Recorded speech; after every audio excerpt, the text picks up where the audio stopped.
Hi there, boys and girls. TGV deletes Subaru EJ25. Maybe EJ20. I don't touch those. Um, so yeah, I had these and I milled off the extra parts of the casting for the tumble generator valves, and after removing the shaft and grinding out the little wall in there, um, yeah, I ended up deciding to leave this hole that connects the cylinders just open alone. Same pressure, both cylinders, really shouldn't do a damn thing.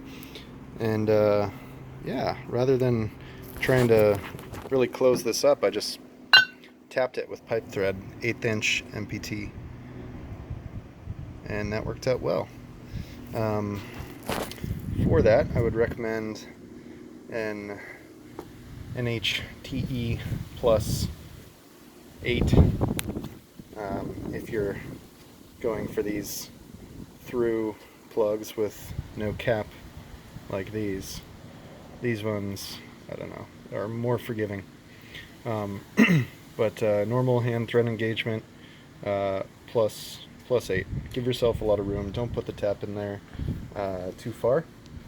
Um, that way, your little guy will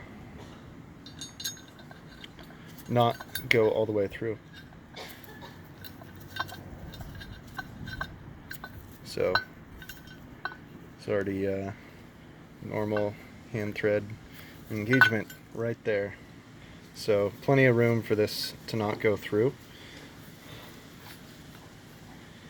And as an added bonus, if anyone was so bold, they could do 4-port individual injection of well, whatever you want, but you know, alcohol, water.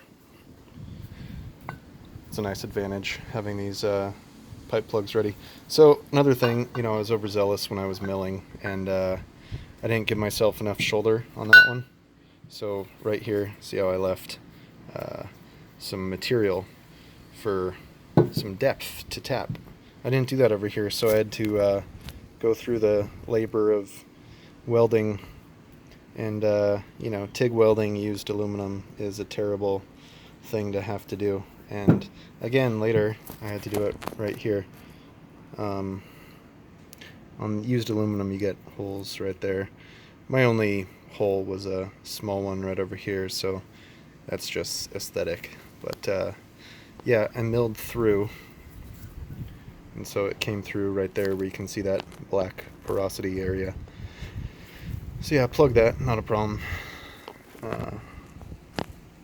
Focus there. Yep, so just minimally tapped those, pretty effective. Not sure where I put it. Anyway, I just put it on my impact gun and pull it out. I use a little gear oil. Pretty effective. Yeah, so removing the shafts on these is getting the butterflies out of the shaft is the most terrible process. I think I have a piece right here. Yeah. So these guys are not so nice. They're split for the butterflies. Butterfly valve, bronze, brass plates. If you don't get the screws out, then you end up having to plastically deform the crap out of this thing, and good luck getting it out. I ended up putting an end mill right there and then right there on a lot of these shafts to get them out. It was a terrible mess. Plowed through, got it done, and yeah, now I get to put in my ID 1050Xs with my $10 fuel rails. Yeah. So, what else to say about these? I chased all the threads with the tap, again on the impact. Actually, not the impact, I just straight put it in my drill and use a little oil, air hose off the tap threads after every run, just for a clean next go at it. Yeah, so now these are kind of like remade, reconditioned. Other options, of course, to consider are just simply not even using these pieces at all.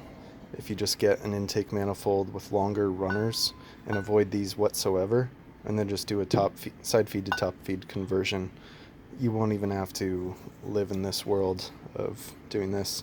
Also, there are very nice aftermarket ones already modified, just billet without the TGV stuff. You just pay a little extra for it. So if you got the time, the skills, and the ability to do this labor, then, and if it's worth it to you, which it probably is if you're watching this, then yeah, go to town. You can make yourself some extra room by getting rid of the extra material right here. Let's have a small adventure. Quick look. Oh yeah.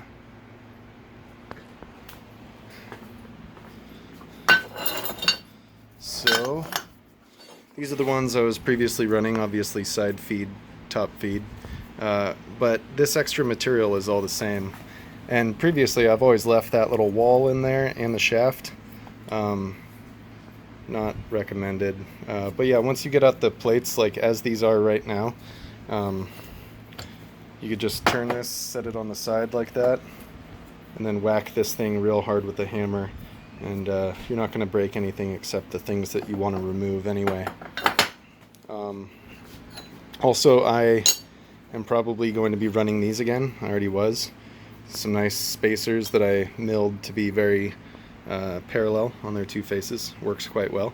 I just set them there and bolt them down with longer bolts, and it raises up my intake manifold 1 inch exactly. So that's pretty cool. And you know, it's just a special tube. I paid by the inch actually.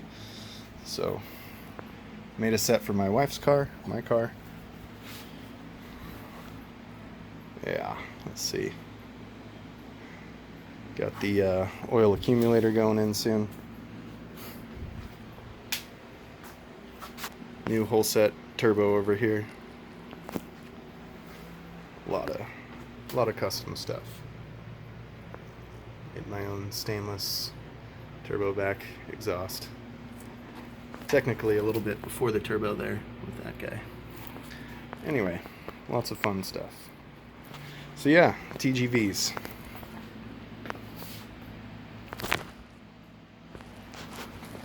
You can definitely always just go like this, just remove the bronze plates and just go like that. But you give yourself extra room for aftermarket fuel rails and hose routing when you eliminate this physical mass. So, you know,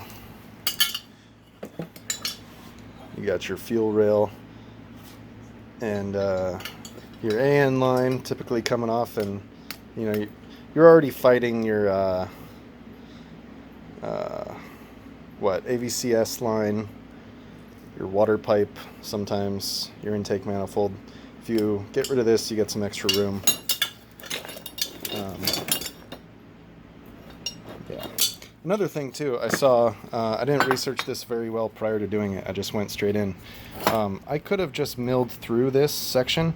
I mean, essentially this plate down here and this plate up here are good structural pieces, and you can eliminate a ton of the stuff in the center here, and essentially instead of using these long bolts to bolt this thing to your heads, you just use shorter bolts against these. I noticed that's what the billet versions do, and then this side material is all eliminated.